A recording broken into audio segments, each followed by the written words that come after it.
So you're interested in learning a bit more about the consulting industry and whether it'd be a good fit for you. Is this what you picture when you think of consulting?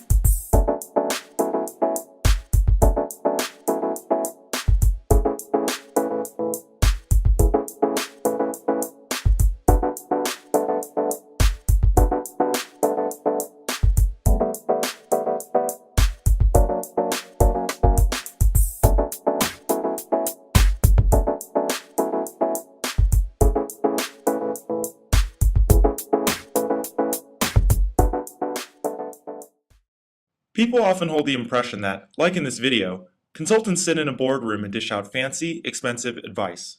And while some elements may find origins in truth, there's a lot more to the consulting industry than most media portrays. Webster's dictionary defines consulting as the act of giving professional advice. This is a very broad statement and includes a wide array of professions including doctors, lawyers, and accountants. So what kind of advice are we talking about? Well, at times, companies require a level of expertise that their current employees cannot provide. For example, when deciding whether to enter a new market, improving the effectiveness of the current business, or implementing new software and training employees to use it.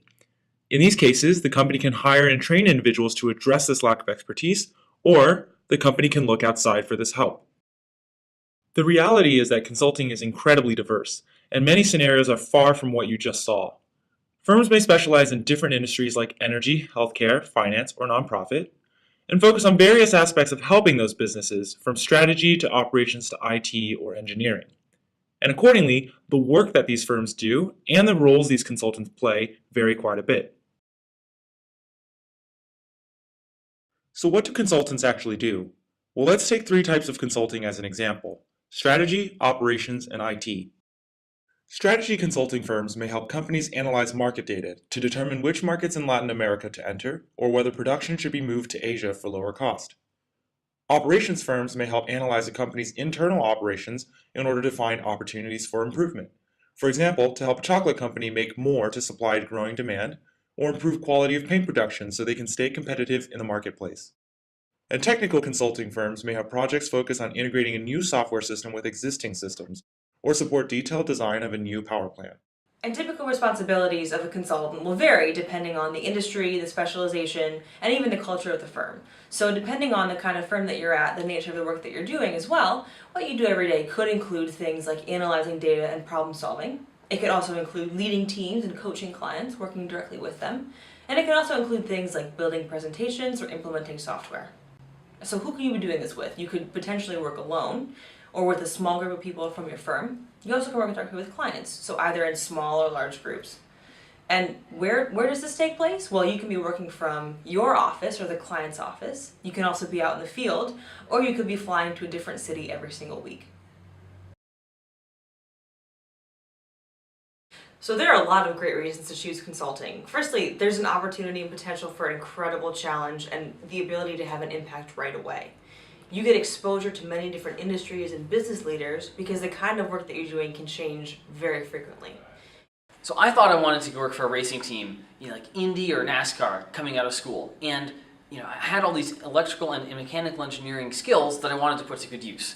And what I found was, through learning more about these careers and doing a few internships, that career path would end up with me designing one part the first year, then maybe 3 the next, and 5 and 7, and then it would take me 10 or 15 years to actually have an impact on a broad system that you could actually walk up to a car and notice. And what I really love about consulting is that it allows me to use all of these engineering skills, which I find incredibly exciting, in a broader setting.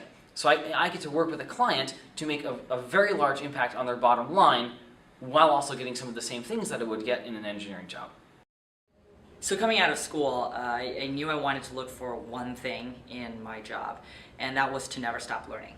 And I loved consulting because it's given me the opportunity to always be challenged, whether that means understanding very clearly where my piece of work sits in the bigger picture, or understanding how my team's work impacts the client's bottom line, or leading others, or simply being able to adapt to a constantly changing environment that's very dynamic, whether that means different industries or interacting with client members from different levels of the organization. And I think all these skills set me up to do really anything in the future, from more consulting to working in industry to graduate school or any other number of options. The question to consider is, what's right for you? If you remember only one thing, just remember that the consulting industry is incredibly diverse, and there are a lot of options to choose from. You should choose the right path for you, and hopefully consider consulting as one of those options.